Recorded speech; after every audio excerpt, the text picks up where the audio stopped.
কেমন আছেন সবাই? আশা করি ভালো আছেন। আজকে আউটডোরে ভিডিও বানাচ্ছি, কিছু নয়েজ থাকতে পারে।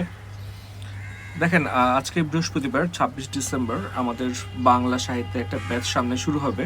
এটা ওরাকল এবং অগ্রদূত বইটা শেষ করা হবে। সপ্তাহে একদিন ক্লাস হবে, আনলিমিটেড ক্লাস, যতগুলো ক্লাস থেকে তার চেয়ে বেশি ক্লাস দেওয়া হবে। এখানে ক্লাসগুলো হবে গুগল মিটে, পুরোটাই হচ্ছে ইন্টারেক্টিভ ক্লাস, অর্থাৎ আপনি ক্লাসে কোশ্চেন করতে পারবেন, মুখস্থ করে দেওয়া হবে পড়াটা। কোর্স ফি হচ্ছে 200 টাকা, আর সর্বোচ্চ ভর্তি হবে 100 জনকে। বাংলা লিড সবচেয়ে কঠিন সাবজেক্ট বলা যায়, টপিক বলা যায় বিসিএস প্রিলির জন্য, এবং রিটেনের কিন্তু এখান থেকে 30 মার্কসের প্রশ্ন আসে। সো প্রিলি প্লাস রিটেনের একটা আপনার নলেজ দেওয়া হবে আর কি এখানে। এটা আমাদের 6th or 7th-তম ব্যাচ। আশা করি খুব ভালো একটা কোর্স পাবেন আপনারা।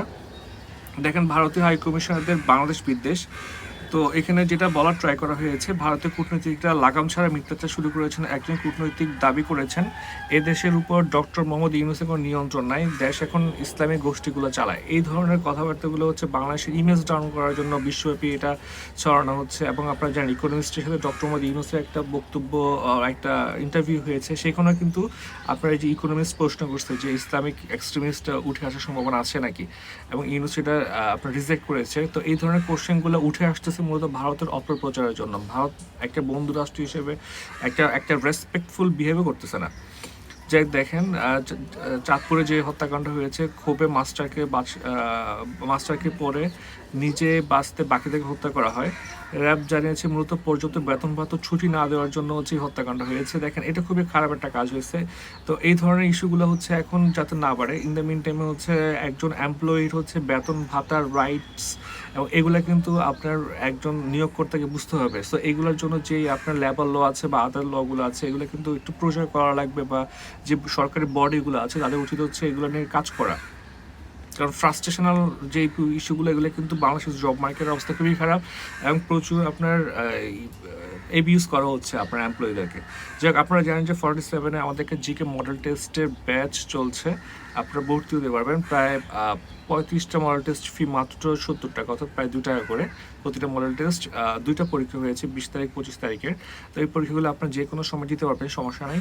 তো সামনে খুব ভালো একটা কোর্স চলতেছে আর কি, এটা দেখবেন আর কি। দেখেন, এরপরে দেখি বিএনপি ক্ষমতায় যাওয়ার রাজনীতি করে না বলেছে আপনার ডক্টর জাহিদ। যদিও বিএনপি হচ্ছে ক্ষমতায় যাওয়ার জন্য খুব বেশি মাত্রায় নির্বাচন করছে। তো দেখেন যে ভারতের 13 বাংলাদেশিকে আটকের তথ্য বিজিবিকে জানালো হচ্ছে বিএসএফ। হ্যাঁ, আপনার এখানে একটু দেখেন যে বাংলাদেশের তামাবিল এলাকার বিপরীতে ভারতের ডাউকি এলাকায়, তার মানে তামাবিলের সাথে ভারতের ডাউকি আছে, এটা কিন্তু পরীক্ষায় চলে আসতে পারে। ঠিক আছে, 13 জন হচ্ছে প্রবেশ করে, তাদেরকে আটক করে হচ্ছে বিএসএফ।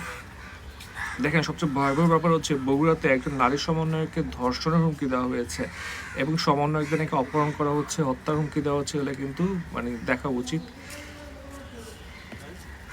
আচ্ছা, সত্যি কথা বলতে আমার দেশ হচ্ছে পরীক্ষার জন্য আমার খুব একটা ভালো লাগে না আর কি, যেহেতু আমরা শুধুমাত্র জব সেক্টরের জন্য পড়ি। কাজাখস্তানে বিমান বিধ্বস্ত হয়ে নিহত হয়েছে 38 জন। আপনারা জানেন গতকাল রাশিয়াতে এই বিমানটা কাজাখস্তানে যাচ্ছিল। তো এই কাজাখস্তানের রাজধানী কি, এটা কিন্তু আমাদের জন্য ইম্পর্টেন্ট, আস্তানা, এবং হচ্ছে আপনার এটা হচ্ছে মধ্য আপনার হচ্ছে মধ্য এশিয়ার একটা বড় দেশ, এটা একটু মাথায় রাখতে হবে আমাদের। আফগানিস্তানে পাকিস্তানের বিমান হামলায় নিহত হয়েছে 15 জন। তাহলে আফগানিস্তান এবং পাকিস্তানের সম্পর্ক কিন্তু মোটামুটি টালমাটাল। আফগানিস্তানের সম্পর্কে একটু জানাশোনা করা লাগবে। আফগানিস্তানকে কি নগরী আছে, আফগানিস্তানের 42% পশতু ভাষায় কথা বলে পশতু জনগণ, এগুলো একটু আমরা জানার ট্রাই করবো। সরকারের নিয়ন্ত্রণে আসতে সম্মত সিরিয়ার বিদ্রোহীরা, যে বিদ্রোহীরা আছে তাদেরকে নিয়ে হচ্ছে একটা সেনাবাহিনী গঠন করা হচ্ছে, তবে সেখানে কুর্দি অর্থাৎ যাদের তুরস্কের সাথে যাদের ক্যান্ডিয়াম, তাদেরকে রাখা হচ্ছে না। এছাড়া আমেরিকা সমর্থিত সিরিয়ান ডেমোক্রেটিক ফোর্সের সদস্যদেরকে রাখা হচ্ছে না। গাজায় প্রতি ঘন্টায় একজন শিশু মারা যায় বলে জানিয়েছেন আপনার ইউএনআরডব্লিউ এর প্রধান ফিলিপ লাজারিনি। আপনার যাদের জবের আপনার সার্কুলার পেতে সমস্যা হয়, আমাদের বেঙ্গল সোসাইটির হোয়াটসঅ্যাপ গ্রুপগুলো অ্যাড হয়ে যাবেন, আপনাকে প্রতিদিন সার্কুলার পেয়ে যাবেন। হোয়াটসঅ্যাপে কিন্তু সবগুলো লিঙ্ক দেওয়া আছে। দেখেন, মুক্তিযুদ্ধ, স্বাধীন বাংলাদেশ ও সাংবিধানিক সংকট, এইটা ডক্টর ম ম আরিফ বিল্লাহ, ওনার হচ্ছে কোনো ধরনের পরিচয় দেওয়া হয় নাই। আমি পার্সোনালি ওনাকে চিনি না, সো আমি ভাবতেছিলাম যে উনি কিসের প্রফেসর। এগুলো হচ্ছে আপনার মানে উনি কী করে আমি ঠিক পার্সোনালি চিনি না সেই জন্য, বাট এখানে হচ্ছে কিছু দেওয়া হয় না, সো এই ব্যাপারটা আমার খুব একটা পছন্দ হয় নাই। এছাড়াও হচ্ছে ধরেন একটা জবের জন্য খুব একটা গুরুত্বপূর্ণ না বলতে বোঝাচ্ছে, এগুলো আসলে স্কুল কলেজ থেকে আপনি জেনে আসতেছেন, যদিও এখানে একটু চেঞ্জ নিয়ে আসছে, লাইক আওয়ামী লীগের মিথ্যাচার কিংবা হচ্ছে আপনার হুইসেল ব্লোয়ার, যাক এগুলো একটু পলিটিক্যাল মোটিভেটেড রাইটিং। আমরা একটু দেখি, আর তেমন কিছু নাই আসলে। বিএসএফ গুলিতে হচ্ছে নিহত গোপালের পরিবার দিশাহারা। মৌলভীবাজার বড়লাখা ভারত বাংলাদেশ সীমান্তে বিএসএফ গুলিতে নিহত 4 শ্রমিক বানান ভুল হয়েছে, যা গোপাল ব্যক্তি বাড়িতে গিয়ে, আচ্ছা আর তেমন কিছু নাই, অ্যাকচুয়ালি আমি স্কিপ করে যাচ্ছি নিউজটা। যে ভারত কিন্তু আমাদেরকে এখনও মানে বিএসএফ গুলি করে মানুষ মারতেছে, এটা নিয়ে কিন্তু মানে আমাদের সরকারকে আসলে খুব স্ট্রং হওয়া লাগবে। কিন্তু সমস্যাটা হচ্ছে আমরা ভারতের উপর গত 15-16 বছর এত বাজেভাবে ডিপেন্ডেবল হয়েছে, কিছু করতে পারতেছে না। ইভেন এখনও ভারত থেকে আমরা অনেক মানে প্রোডাক্ট আনতেছি। মুহুরীর চরের দখল আজও পায়নি বাংলাদেশ। মুহুরীর চর হচ্ছে ফেনীর পরশুরামে, এটা কিন্তু পরীক্ষায় আসে। মুহুরীর চর হচ্ছে ফেনীর পরশুরামে, এটা আমার মাথায় রাখতে হবে।